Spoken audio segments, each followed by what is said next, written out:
हाय दोस्तों, welcome back on this my YouTube channel. So आज अपने चैप्टर स्टार्ट करेंगे सॉलिड स्टेट। तो सॉलिड स्टेट के बारे में पहले देख लेते क्या होता है सॉलिड एंड इसके कैरेक्टर्स। फिर उसके सॉलिड के टाइप्स पढ़ेंगे अपन, जो कि 2 टाइप्स के होते हैं, एक क्रिस्टलाइन सॉलिड, एक अमोर्फस सॉलिड्स। इनके डिफरेंस भी पढ़ेंगे और उनमें डिटेल भी देखेंगे, अपन डिटेल में जाएंगे। ठीक है, सो चलिए स्टार्ट करते हैं। Characteristic properties of solid state. देखो सॉलिड की जो प्रॉपर्टी होती है, ये तो डेफिनेट होता है, definite mass, volume and shape fix होते हैं इनके। और इंटरमोलिकुलर डिस्टेंस आज शॉर्ट होती है। इंटरमोलिकुलर जो डिस्टेंस होती है बहुत कम होती है, मॉलिक्यूल के पास में जो डिस्टेंस बहुत कम होती है। और इन दोनों मॉलिक्यूल के बीच के अंदर जो अट्रैक्शन फोर्स है, इसको अपन बोलते हैं इंट्रामोलिकुलर फोर्स, वो भी स्ट्रांग होता है। Their constituent particles, atoms, molecules, and ion have fixed positions and can only oscillation about their mean position. इनके जो constituent particles जो होते हैं वो अपनी mean position के थ्रू oscillation करते रहते हैं। They have इनकम्प्रेसिबल, ये कंप्रेसिबल नहीं होते ठोस, आपको पता है, और रिजिड होते हैं। नेक्स्ट जो अपन ये 2 टाइप्स के होते हैं, एक होता है आपका क्रिस्टलाइन सॉलिड, एक होता है आपका अमोर्फस सॉलिड। तो देखो पहले इनमें डिफरेंस देख लेते हैं, फिर इनमें डिटेल में भी जाएंगे। तो मैं इनकी शेप की बात कर लूँ तो ये डेफिनेट होते हैं, ज्योमेट्रिकल शेप होती है, ये इरेगुलर शेप होती है अमोर्फस की। अगर सेकंड पॉइंट की, मेल्टिंग पॉइंट की मैं बात करूं तो इनके मेल्टिंग पॉइंट शार्प होते हैं, एक फिक्स टेम्परेचर पर ही ये मेल्ट होने लगी है क्रिस्टलाइन सॉलिड, एक फिक्स टेम्परेचर पर। बट यहाँ पे ये एक अमोर्फस जो सॉलिड होते हैं, ये कोई फिक्स टेम्परेचर पर ये मेल्ट नहीं होते हैं। ये क्या करते हैं, ग्रेजुअली एक टेम्परेचर होगा, जैसे जैसे टेम्परेचर बढ़ता जाता है वैसे वैसे सॉलिड की सॉफ्टनेस जो होती है वो कम होती जाती है। मतलब ग्रेजुअली सॉफ्टनेस और ए रेंज ऑफ ए टेम्परेचर, एक रेंज के अंदर पिघलते हैं, ये एक रेंज के अंदर मेल्ट होते हैं, वो होते हैं आपका एमोर्फस सॉलिड। ठीक है, नेक्स्ट की बात कर दे क्लीवेज प्रॉपर्टी की अगर मैं बात कर लूँ तो जैसे अपन क्रिस्टल सॉलिड जो होते हैं, इनको अगर अपन कट करते हैं, इनको अगर मैं कट कर दूं तो एक प्लेन सरफेस मिलेगी आपको। जो नई सरफेस जो मिलेगी आपको, जो आपने पीस करे हैं वो एक बिल्कुल प्लेन मिलेगा। जैसे आप स्प्लिट करते हो तो दोनों पीस जो होती है, न्यूली जनरेटेड सरफेस जो होती है प्लेन होती है एंड सॉफ्ट होती है। ठीक है, और जैसे ही आप अमोर्फस सॉलिड ले लेते हो, एक इस अमोर्फस सॉलिड को आप कट करोगे तो यहाँ पे एक खुरदरी सरफेस मिलेगी आपको, तो हम इरेगुलर सरफेस मिलती है जब आप कट करते हो। ठीक है, ये 2 डिफरेंस है, वो है। आगे चलते हैं, देखो हीट ऑफ फ्यूजन। अगर इसमें हीट ऑफ फ्यूजन की मैं बात कर लूँ तो डेफिनेट कैरेक्टर हीट इनमें क्या होती है, फिक्स होती है, definite and characterise heat of fusion. But यहाँ पे कोई डेफिनेट नहीं होती, not definite, they do not have definite heat of fusion. बात करूँ मैं यहाँ पे एनाइसोट्रॉपिक की, ये एनाइसोट्रॉपिक इन नेचर में होते हैं क्रिस्टलाइन सॉलिड, ये वेरी इंपॉर्टेंट पॉइंट है। और ये एनाइसोट्रॉपिक होते हैं नेचर के अंदर। अब देखो दोनों वर्ड के मतलब अलग अलग है, मैं इनको डिटेल में देखेंगे अपन आगे, अभी चलते बस 1 मिनट का वेट करो, आगे चल के देखते हैं इनको। बाकी इन दोनों पॉइंट को डिस्कस कर लूंगा अभी मैं। बाकी चलते हैं नेचर पे ऊपर। ये ट्रू सॉलिड होते हैं, क्रिस्टलाइन सॉलिड एक ट्रू सॉलिड होता है, बट ये तो सूडो सॉलिड होते हैं, इसको अपन सुपर कूल लिक्विड भी बोलते हैं। क्यों? क्योंकि जैसे आप देखते हो कि जो पुरानी इमारतें जो होती है, इनके जो आपने ग्लास देखे होंगे, कांच, ये जो खिड़कियों वाले जो विंडो के जो कांच होते हैं, वो क्या कहते हैं, ऊपर तो थिन होते जाते हैं और जैसे जैसे नीचे देखते हो आप उनकी थिकनेस बढ़ती जाती है। ठीक है, इनकी थिकनेस बढ़ती जाती है। ये क्या करते हैं कि धीरे धीरे पिघलते काफी टाइम बाद पिघलते नीचे आते जाते हैं। उसके कारण यहाँ पे जो है ये इकट्ठा होकर इनकी जो थिकनेस जो है वो बढ़ जाती है, इसलिए अपन इसको बोलते हैं सुपर कूल लिक्विड। ठीक है, ये वर्ड कम है। नेक्स्ट देखो order in arrangement of constituent particles. इनके जो कांस्टेंट पार्टिकल जो होते हैं लॉन्ग रेंज ऑर्डर में होते हैं, और बट इसके एक शॉर्ट रेंज ऑर्डर में होते हैं। मतलब क्या है इनका, देखो लॉन्ग रेंज में मतलब एक रेगुलर पैटर्न में होते हैं और एक सिस्टमेटिक तरीके से काफी दूर तक कुछ पार्टिकल एक रेंज में होते हैं। जैसे मैं ये एग्जांपल ले लेता हूँ, देखो मैं आगे भी इसको डायग्राम के थ्रू बताऊंगा आपको।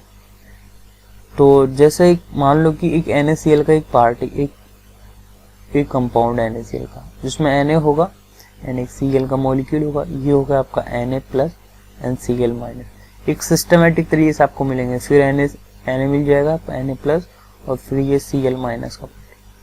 ऐसे आपको एक सिस्टमेटिक रेंज में लॉन्ग रेंज ऑर्डर तक मिलेंगे। ऐसे ही पहले सोडियम फिर क्लोरीन फिर सोडियम फिर क्लोरीन, ऐसे सिस्टमेटिक तरीके से। बट यहाँ पे जो सिस्टमेटिक तरीके से नहीं मिलेगा, यहाँ पे कांस्टेंट पार्टिकल जो होंगे एक जैसा, एक मान लो कि एक तो हो गया आपका फुल भरा हुआ और एक खाली। तो जैसे ऐसा अगर देखते जाएं, फुल भरा हुआ फिर खाली, तो फिर यहाँ से पैटर्न बिगड़ता जाता है, मतलब रैंडमली ऐसे आते रहते हैं। तो ये लॉन्ग रेंज ये शॉर्ट रेंज में आपको मिल जाएगा, ये ओनली शॉर्ट रेंज ऑर्डर में मिलता है, रेगुलरली पैटर्न ज़्यादा दूर तक नहीं मिलता है। तो इसको अपनी इसी पॉइंट को भी आगे भी डिफाइन करेंगे अच्छे से, अगर समझ में नहीं आया होता। चलो आगे बढ़ते हैं।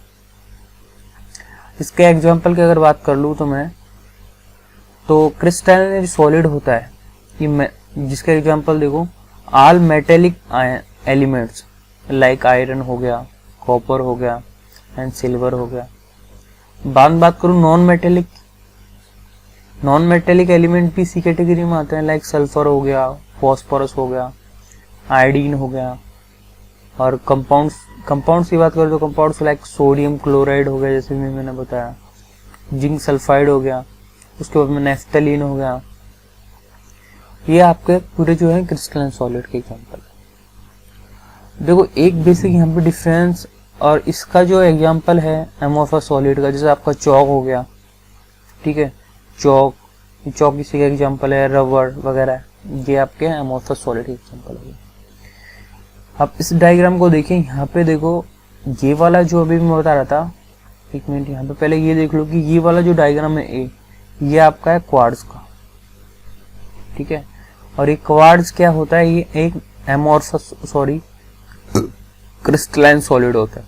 क्या होता है? क्रिस्टलाइन सॉलिड होता है। और ये क्वार्ट्ज ग्लास है, ये क्या है?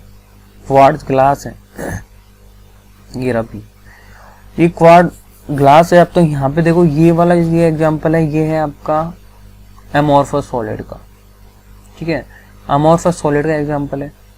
अब देखो इनमें डिफरेंस देखो, इनमें बस ओनली क्रिस्टलाइन सॉलिड और एमोर्फस सॉलिड में ओनली एंड ओनली ये कंस्टिट्यूट पार्टिकल्स है, इन्हीं का डिफरेंस रहता है।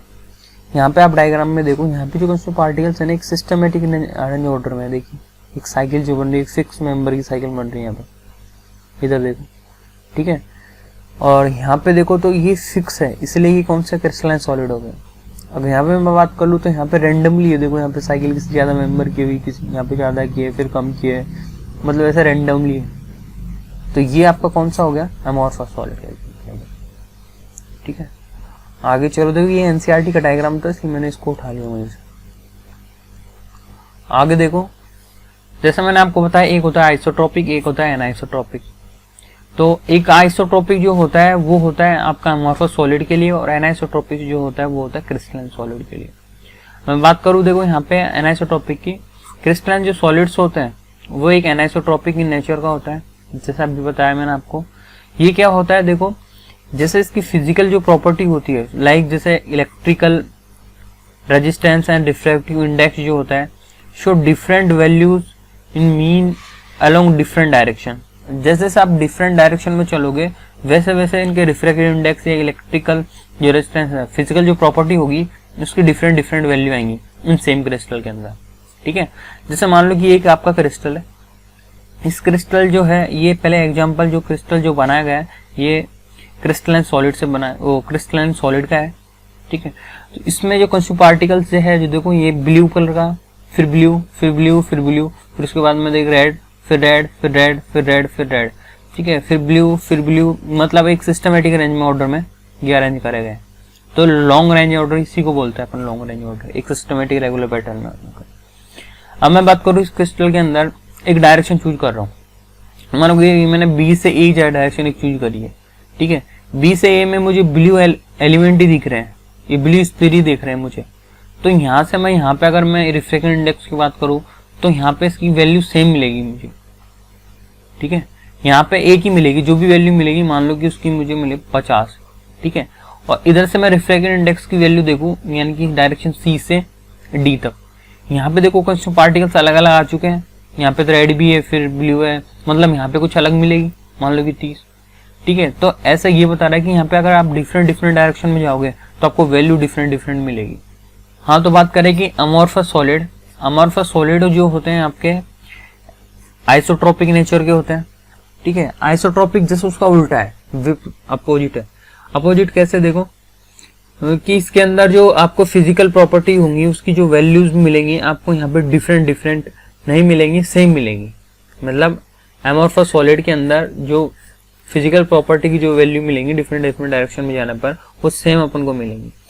क्या देखो इसमें क्या होता है कि एक मान लो कि एक है, जैसे इसी का एग्जांपल मान लो कि एक तो ये वाला सॉलिड हो गया, एक उसका एलिमेंट का अरेंजमेंट कुछ यूं है, ठीक है। यहाँ पे रेगुलर पैटर्न के अंदर है, फिर बिगड़ गया, आना चाहिए था वाइट वाला, फिर ये आ गया। तो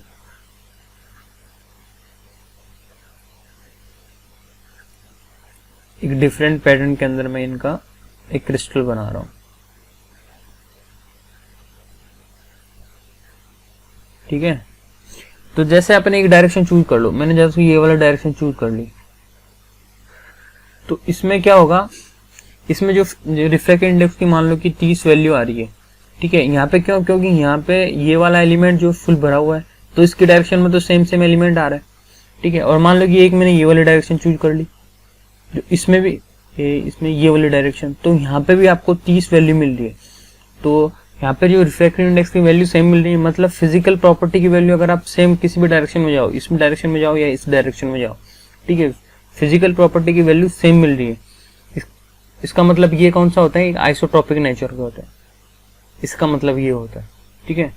सो आई होप आपको वीडियो अच्छी लगी होगी, अगर अच्छी लगी तो लाइक एंड सब्सक्राइब जरूर करना, और आपके सपोर्ट की बहुत ज़रूरत है यार आपका एक लाइक करने में और एक सब्सक्राइब करने में ज़्यादा क्या है यार, इतनी मेहनत लगती है मुझे इसको बनाने में, इस प्रोजेक्ट को बनाने में, उसके बाद में डील करने में, ठीक है। तो यार आपसे रिक्वेस्ट है कि प्लीज़ आप सब्सक्राइब जरूर कर लें। Thank you.